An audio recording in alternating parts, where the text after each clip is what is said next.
ফরজ নামাজের সালাম ফিরানোর পর বলবা আল্লাহুম্মা আইন্নি আলা যিকরিকা ওয়া শুকরিকা ওয়া হুসনি ইবাদাতিক। উলামা ছাড়া অন্য কে এই দোয়াটা পড়ছেন আজকে? একজন।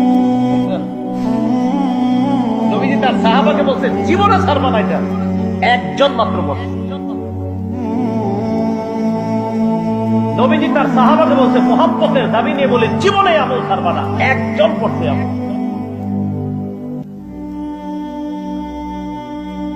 তুমি এই দোয়া করবা মুআজ, কোনদিন ফরজ নামাজের পর এই দোয়া ছাড়বা না। কি তুমি আল্লাহকে বলবা আল্লাহুম্মা আইন্নি আলা যিকরিকা, আল্লাহ আপনি আমাকে সাহায্য করেন যেন আমি আপনার বেশি বেশি জিকির করতে পারি।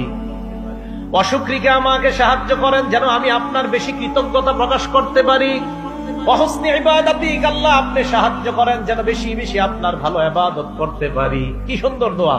আল্লাহ সাহায্য করেন যেন আপনার জিকির বেশি করতে পারি, সাহায্য করেন যেন আপনার শুকরিয়া বেশি আদায় করতে পারি, সাহায্য করেন যেন আপনার ভালো ইবাদত বেশি করতে পারি। এই দোয়াটা সবাই শিখে নিবেন। নবীজি বলছে মুআজ আমি তোমাকে ভালোবাসি একবার, নবীজি আবার বললেন মুআজ আমি তোমাকে ভালোবাসি দুইবার। এরপর নবী বললেন মুআজ ফরজ নামাজের পর লা তাদাআন্না, কিছুতেই কখনো এই দোয়াটা ছাড়বা না। কি আল্লাহকে বলবা আল্লাহ আপনি আমাকে সাহায্য করেন আমি যেন আপনার জিকির বেশি করতে পারি, আল্লাহ আমি যেন আপনার কৃতজ্ঞতা বেশি আদায় করতে পারি, আমি যেন বেশি ইবাদত করতে পারি। এই দোয়া করা কখনো ছাড়বা না। এটা নবীজি তার সাহাবা হযরত মুআজকে শিক্ষা দিলেন। আল্লাহ আমাদের সকলকে এই দোয়াগুলা শিখে নেওয়ার তৌফিক দান করেন।